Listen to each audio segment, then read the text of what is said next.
Hoje a gente vai continuar em 1 Reis, capítulo 18, no versículo 41. 40.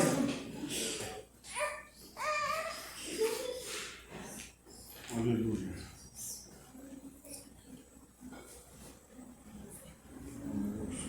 Primeira Reis 18, 41, tá aí. 41. Primeira Reis 18, 41.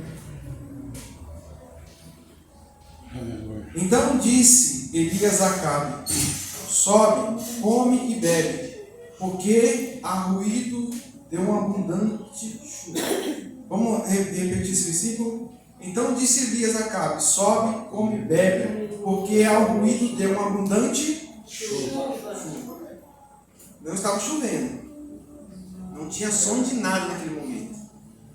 Não tinha nada no céu. Não tinha nada no céu.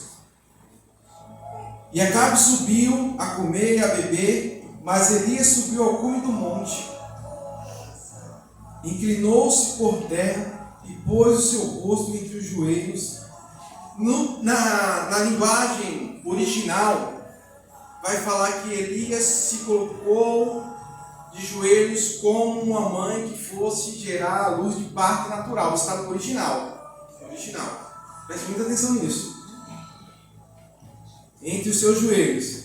E disse ao seu moço: sobe agora e olha ao lado do mar. E ele subiu e olhou e disse: não há nada. Veja bem, Elias, antes de ver o sinal de Deus, já ouviu o som da chuva. O jovem que acompanhava ele não tinha visto nem ouvido nada. E disse ao seu moço: sobe agora, olha para o lado do mar. E ele subiu e disse: não há nada. Então disse ele: volta lá 7 vezes. E sucedeu que a 7ª vez disse: eis aqui uma pequena nuvem. Oh Jesus, isso é tremendo. Como a mão de um homem subindo do Glória a Deus! Então disse ele: sobe, diz a Acabe, aparelha teu carro e desce, porque a chuva não te impeça. E sucedeu que,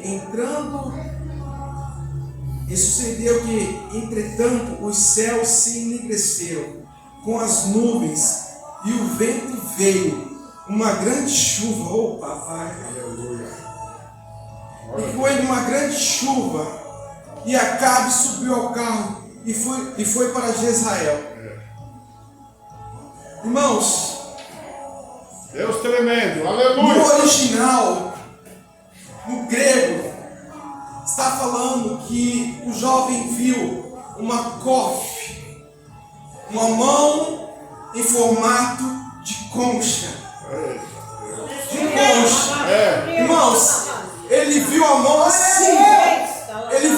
assim. E aquela mão estava vindo do mar. Eita, Jesus. Olha onde Deus está trazendo a água sobre as nossas Aleluia. Glória vidas. a Deus. Eu creio. Deus está trazendo um cofre em nossas Eu creio, vidas. Senhor. Aleluia. Glória a Deus! E a Bíblia diz, Aleluia! nessa 7ª parte dessa mensagem, que Elias, depois que ele restaurou o altar, e que ele desafiou os profetas de Baal, e houve toda aquela cena que nós ministramos na semana passada, Elias agora desce e ora novamente. Elias agora encontra Acabe e diz para ele: olha, você está escutando o som da chuva? E Acabe foi embora e Elias foi orar novamente. Elias foi orar novamente, porque quando ele disse que não ia chover durante 3 anos em Israel, Elias não precisou orar. Elias disse no capítulo 17 que os céus estariam cerrados naquele momento. Elias estava debaixo de uma grande autoridade de Deus, que Deus ele ortogava o que Elias falava, Deus selava como justiça, Deus selava aquela palavra dele como se fosse lei na terra. E se Elias dissesse não vai chover, Deus carimbava que realmente não vai chover, porque Elias disse que não vai chover. O contato de Elias estava tão grande com ele, que Elias era tido como um perturbador do reino de Israel. Porque Elias ia contrário ao que os profetas de Baal estavam pregando. E chega no versículo 42, onde ele sobe até o Monte Carmelo. Ele estava lá embaixo, ele tem que subir mais uma vez, aonde estava o altar que ele tinha erguido, e ele vai mais uma vez. Agora ele dobra e põe a sua cabeça entre os joelhos, e no original diz que como ele tivesse como uma mãe fosse gerado de parto natural. Elias começa a sentir as contrações do reino, começa a sentir as dores do reino. E gerar para uma mãe que tem o parto natural deve ser algo doloroso, algo terrível, porque ela tem que colocar toda a sua força até a criança nascer, até gerar o seu filho. E Elias, ele tinha lançado uma palavra em que diz: olha, você pode ouvir o som da chuva, você está ouvindo o som da chuva? Acabe, o homem que seguia Elias, não conseguia ver o que Elias estava ouvindo, não conseguia ver a chuva que estava por vir, mas Elias do mundo espiritual já começou a ouvir e a ver o que ia acontecer. E Elias começa a sentir as contrações, as dores do reino. E está aí que hoje, quando nós estudamos, não é de hoje, mas existe aquela pessoa que depois que ela gera, ela começa a rejeitar o filho por algum tempo. Ela não quer ver o filho. Tem um nome específico que agora não me vem na memória. Obrigado, irmãs. Se não fossem as irmãs que gerassem. E tem homens que querem virar mulher e Deus não deu essa capacidade. Graças a Deus pela vida de vocês, mulheres. Aleluia. E alguns capítulos mais para frente a gente vê que Elias, ele sente essa depressão e se esconde dentro de uma caverna. Mas aonde eu quero chegar é que para você conseguir alguma coisa no reino, você vai sentir dores. Sim. Verdade. Você vai gemer, você vai chorar. Mas depois que uma mãe, ela coloca o filho no seu colo e ela olha para ele, ela esquece toda aquela dor, todo aquele sofrimento. Esquece tudo aquilo que ele passou. E Elias, quando ele começou a ouvir o som da chuva, as suas dores pararam. O seu sofrimento parou, porque ele disse que ia chover como se fosse uma abundante chuva. Sabe, Deus, como eu disse para o Gui, Deus só precisou de um pequeno sinal. Sim. Na vida de Davi. E Deus naquele momento só precisou de um sinal na vida de Elias.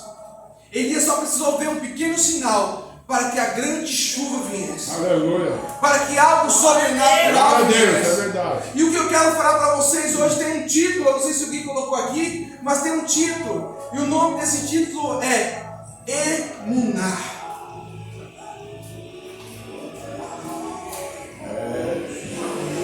Emuná. E logo eu vou trazer a tradução para vocês.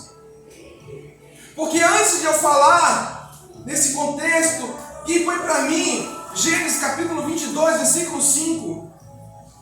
Deus vivo. Glória a Deus. A dor de parto equivale a 20 ossos sendo quebrados ao mesmo tempo. É nóis, é nóis. Deus vivo.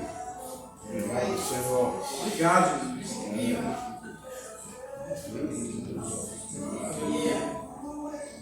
E eu falei 5, mas é 8, tá? 22, 8. Vamos entender o emuná do Senhor sobre nossas vidas. Aleluia. E disse a Abraão: Deus proverá para si o cordeiro. Abraão disse: eu não tenho nada a ver com isso, ele mandou eu vir. Glória a Deus. Aleluia. Para o holocausto. Assim caminharam juntos e chegaram ao lugar que Deus lhe dissera. Edificou Abraão ali um altar. e pôs em ordem a lenha. E arrumou a Isaque, seu filho, e deitou-o sobre o altar em cima da lenha. Deus fiel, E aleluia. estendeu Abraão a sua mão e tomou o cutelo para imolar o seu filho. Mas o anjo do Senhor lhe bradou desde o céu e disse: Abraão, Abraão. Ele disse: eis-me aqui. Então disse: não estenda tuas mãos sobre o menino e não lhe faça nada, porque agora sei que temes a Deus e não me negaste o teu filho, o teu único filho. Aleluia. Eita Deus. Deus fiel, aleluia. Deus, Ele vem de tempos em tempos até os dias de hoje. Quando Deus aparece a Moisés, e Moisés diz: o que eu digo para os meus irmãos, o que eu digo para o povo? E diz: diga que o grande eu sou, o eu sou. Por que ele estava falando isso? Porque quando o povo estava no Egito, existiam muitos deuses. Tinha muitos deuses, muitas divindades. Mas só quem era filho, só quem tinha uma marca, só quem era escolhido poderia entender que o Deus dos deuses está ali, o Senhor dos senhores estaria ali, porque existia uma promessa sobre aquele povo, existia uma promessa que estava fixada nos pais daqueles homens que estavam presos, que estavam cativos. Sim, Deus. E Abraão creu também. E Abraão ouviu a voz do Senhor à noite. E ele preparou tudo. A Bíblia diz que ele colocou sobre o seu cavalo uma sela. E esperou a madrugada chegar. E pegou 2 servos e seu filho, o seu único filho gerado ali pela promessa. E disse: meu filho, nós vamos adorar o Senhor. Eu não sei aonde, mas ele disse que vai fazer. E ele nos mostra.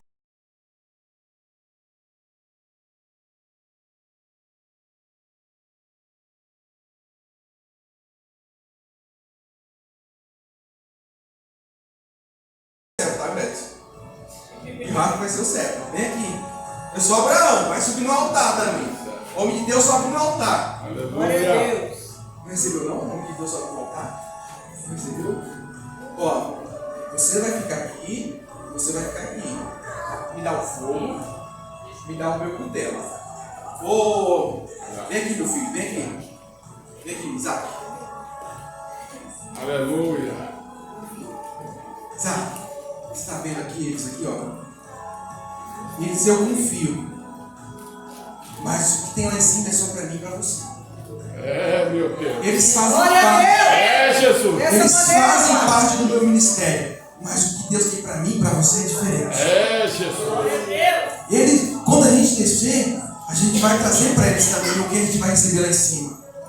Mas agora é só eu e você lá em cima. Vocês vão ficar aqui. Só que chega lá, não tem um novilho. Não tem nada para ofertar. Sabe o que Deus olhou para Abraão? Pode ser, os servos, homem de Deus. Sabe o que chegou lá e que Deus viu? Não existia altar. A lenha estava bagunçada.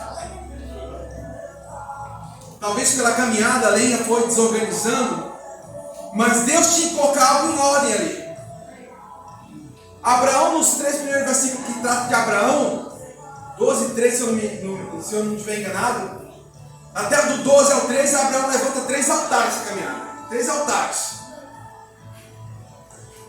E quando chega lá, Abraão, ele olha, não tem a mesa do sacrifício, não tem altar.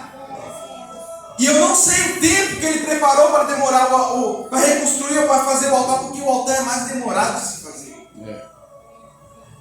Porque ninguém levanta um altar de qualquer maneira. Verdade. Ninguém faz um altar de qualquer maneira. Muitos até levantam altares, mas Deus não desce naquele altar. Deus não aceita a oferta daquele altar. Dessa maneira, Pai. E quando ele prepara o altar, ele está deixando ali todo o seu coração naquele altar. Eu falei para os meus servos que eu ia descer com meu filho, e de alguma forma eu vou descer com meu filho, nem que for para levar ele morto nos meus braços. E quando chega o momento em que o filho dele diz: pai, cadê a oferta? Meu filho, Deus vai prover. Eita Deus. Glória a Deus. Deus vai prover. Porque o que eu estou levando de mais valioso, Ele sabe. E eu vou entregar para Ele. Glória a Deus. Eu vou entregar para Ele. Glória a Deus. E nós entendemos que essa emuná, nós vamos ler também quando Elias, ele começa a orar para Deus depois do meio-dia, e a Bíblia diz que o Senhor ouviu a voz de Elias e fogo do céu desceu e consumiu a oferta que estava sobre o altar. Deus consumiu a lenha que estava ali, Deus consumiu a água que estava ali, Deus consumiu até a cinza que estava naquele lugar. E chega um momento que aquela terra não tinha mais vida, porque estava um lugar vazio, sem água, sem árvores.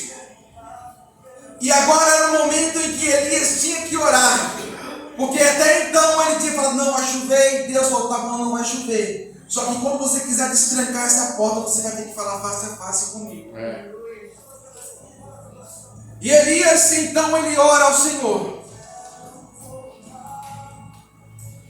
E o servo, que se estivesse bem alinhado com Elias, também ia conseguir ouvir no sobrenatural o som da chuva.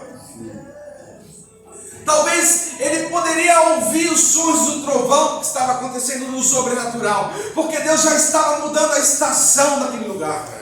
Deus já estava mudando a vida daquele lugar. Aleluia.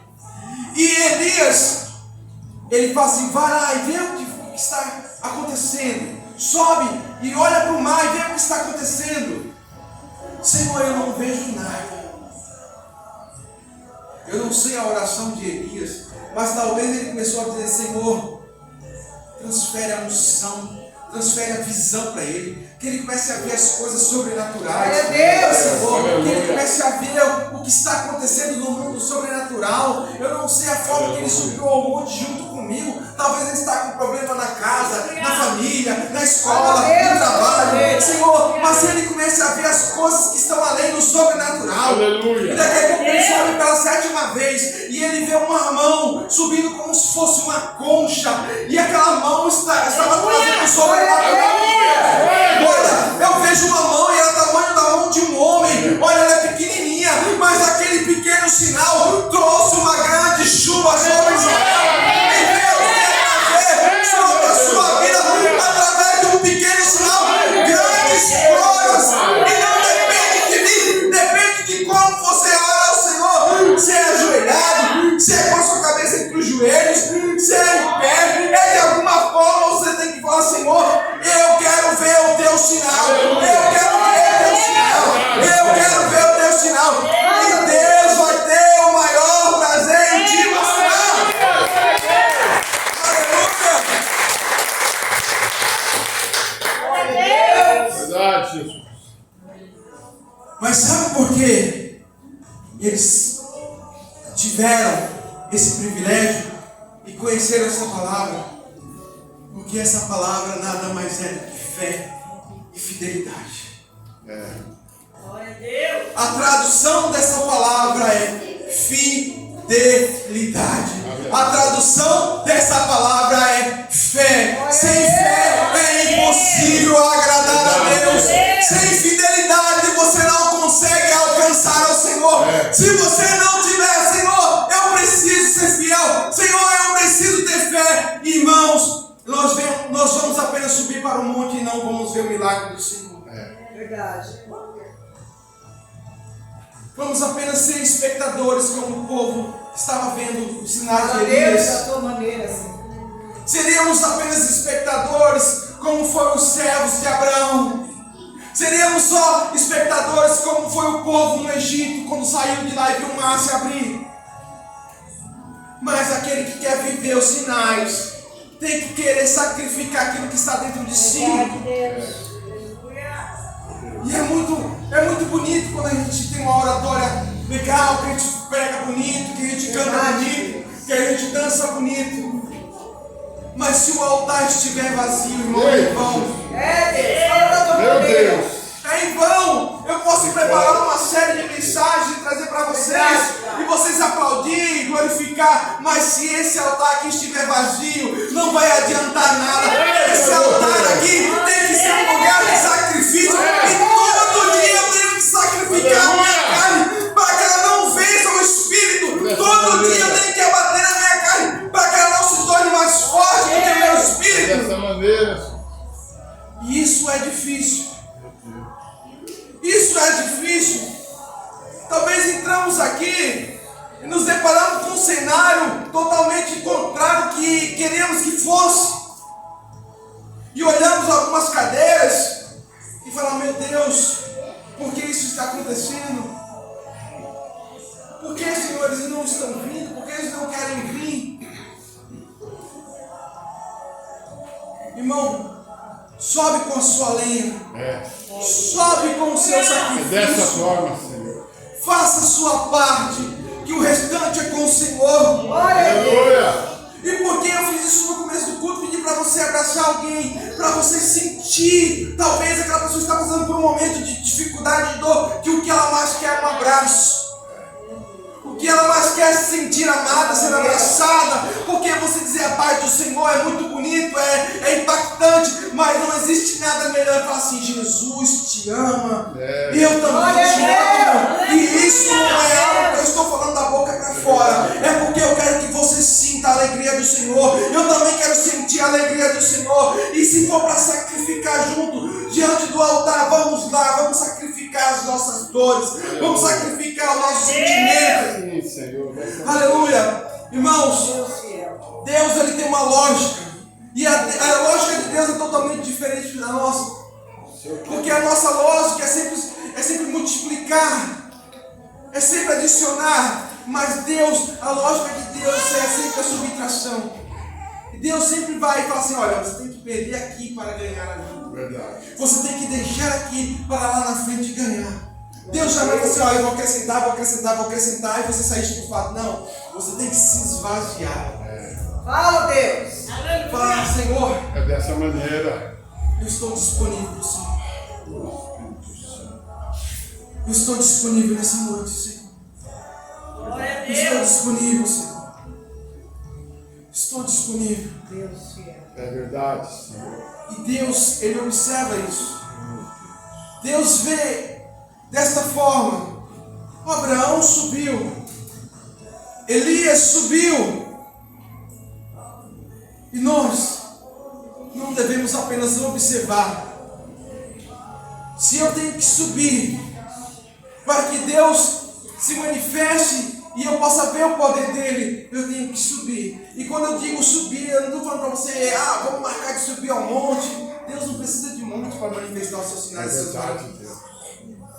O que eu preciso falar, quando eu falo em subir, é subir na presença dele, é falar: Senhor, eu estou aqui, me diminuindo, porque eu sei que se eu cair, o Senhor me levanta. Se eu descer, o Senhor está aí. Se eu subir, o Senhor já está. Eu quero entrar na sua presença de alguma forma, Senhor. Eu quero estar na sua presença de alguma forma. Eu preciso da sua presença de alguma forma. Aleluia. Da sua maneira, Pai. Louvado é o nome do Senhor.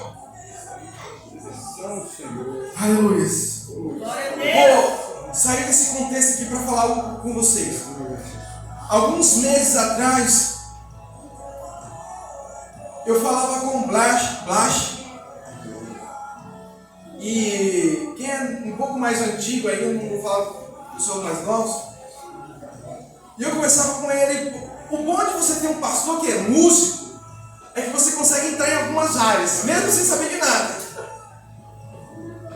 E eu conversando com o Blas sobre uma música que ele tinha feito, e eu falei: cara, a música que você fez, ela parece um hino, ela parece algo que você vivenciou, que você viveu, alguma experiência que você teve. E ele disse: Flávio, quando eu escrevi essa música, eu fui convidado para um culto evangélico. E lá Deus falou comigo. E na mesma hora em que o pastor estava ministrando, eu escrevi essa música. Para quem não sabe quem eu estou falando, quem é novo aí, Blash é o vocalista da banda Cogumelo Plutão. Se você fala assim, mas quem é Cogumelo Plutão? Quem é? Vai saber? Ele tem uma música assim, Esperando na Janela. Tá? Não vou cantar essa música aqui não, porque sabe que... né? E essa música, ela fala de alguém que estava esperando encontrar com o Senhor. Você é a escada da minha subida. Né? A Mel até sabe que a música é essa. Né? E ele falou isso. E irmãos, voltando para a palavra, você e eu passando por alguns momentos de dificuldade, em que talvez o ambiente que você vai frequentar, em que você está vivendo, você fala assim: Deus, eu preciso te encontrar, eu preciso ouvir a sua voz. Ô Senhor, fala comigo. E às vezes você está esperando o pregador, o cantor, ser usado para falar com você. E Deus está bem do seu lado, dizendo: você nunca está sozinho. Eu nunca te desamparei. Olha, você está aqui. É porque eu te trouxe. E hoje, vendo a Carlinha aqui, eu me alegrei porque eu falava com o pastor hoje. E o pastor faz o culto ao vivo para a Carlinha assistir. Dizer o quê? Só que assim, a gente tem que fazer toda uma programação. Né? Aí, quando eu fui tomar banho, eu terminei, eu comecei a orar por algumas pessoas. E no meio da oração estava a Carlinha. Eu falei: Deus, eu sei que vai ser difícil por causa da distância, mas se for possível, traz a cara no culto. Se não for esse domingo, traz o próximo. Glória a Deus. Traz o próximo. Eu não sei o que Deus tinha planejado, mas Ele moveu os céus de alguma forma. Eu não sei se foi de ônibus, se foi de carona, de Uber, mas Deus moveu o sobrenatural. Não foi porque foi a minha oração, mas foi porque algo já estava no coração dela. Dessa maneira. Algo já estava no coração dela. É um pequeno sinal que se transformou em algo grande. Deus precisa de pequenas coisas para trazer algo grande sobre as nossas vidas. Talvez você diga: Senhor, amanhã eu tenho que trabalhar. Senhor, eu não sei, talvez amanhã seja meu último dia na empresa. Senhor, eu não vejo as portas se abrir. Senhor, está acontecendo isso. Senhor, vai acontecer aquilo, irmão. Entrega na mão de Deus, porque Deus fará algo acontecer.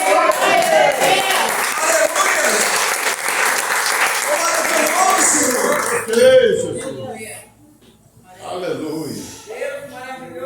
Aleluia. Vamos finalizar essa palavra. Louvado é o teu nome. E 1 Samuel. Bendito seja o Senhor. Aleluia. Para sempre. Deixa eu só achar aqui, Gui. Aleluia, Jesus. Mas se eu não me engano é Sua bondade, Senhor.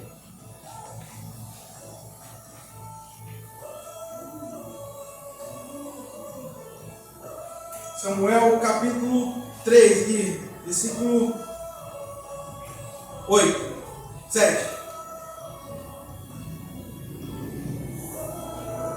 Louvado é o teu nome, Senhor. Porém, Samuel ainda não conhecia o Senhor. E ainda não lhe tinha sido manifestada a palavra do Senhor. E o Senhor, pois, tomou a chamar Samuel a terceira vez. E ele se levantou e foi até ele. E disse: eis-me aqui, porque tu me chamaste. Então entendeu Eli que o Senhor chamava o jovem. Por isso ele disse: Samuel, vai deitar. E há de ser que se te chamar dirás: fala, Senhor, porque teu servo ouve. Então Samuel foi se deitar no seu lugar. Então veio a palavra do Senhor, pôs-se ali e o chamou como das outras vezes: Samuel, Samuel. E disse Samuel: fala, porque o teu servo ouve. Glória a Deus. Aleluia. Irmãos, Deus. Samuel, a obrigação dele como um pequeno aprendiz era não deixar a lamparina do templo se apagar. Ele tinha horário. 6 horas da tarde ele tinha que apagar aquela lamparina, mas durante o dia a obrigação dele é não deixar a lamparina se apagar. 6 da manhã ele tinha que levantar primeiro que Eli, primeiro que os filhos de Eli, e acender a lamparina novamente. E cuidava para que o fogo não se apagasse. 6 horas da noite ele tinha que ir lá e apagar a lamparina. E durante esses anos ele cuidava do fogo para que não se apagasse. Sabe, muitas das vezes a circunstância vem sobre a nossa vida, aquele fogo que ardia, nós deixamos apagar por qualquer coisa. Meu Deus. Verdade.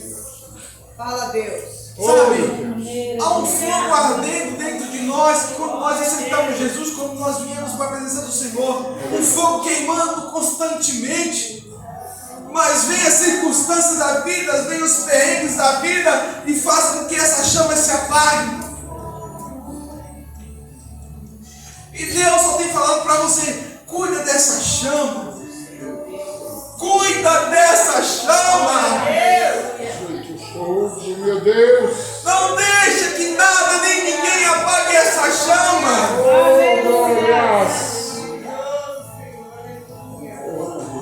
A sua obrigação é apenas cuidar da chama. E Deus pega Samuel e começa a falar que tem olhado o zelo dele, cuidado dele. Olha, antes de ele estar ali, você já está, você arruma, você faz isso, você vai. Você não espera nenhum elogio de Eli, você não espera nada em troca, você apenas faz. Os filhos de Eli não estão nem aí, você não está olhando para os filhos de Eli, você está observando apenas a chama. O que eles fazem, você não está nem aí, você apenas quer ver a chama acesa. E às vezes nós ouvimos palavras do marido, da esposa, de um filho, ou palavras de uma mãe, de um pai, que às vezes entristece, nós queremos apagar a chama. Eu não vou mais. E Deus está falando para você: não importa o que os filhos de Eli, o que Eli está fazendo, apenas mantenha a chama acesa, mantenha a chama acesa, mantenha a chama acesa. Aleluia. Mantenha essa chama acesa. Mantenha o emuná, mantenha a fé, mantenha a fidelidade, mantenha isso, porque o sobrenatural é comigo. Só seja fiel, só tenha fé, porque o sobrenatural é comigo. Aleluia! Meu Deus. Vamos ficar de pé nessa noite.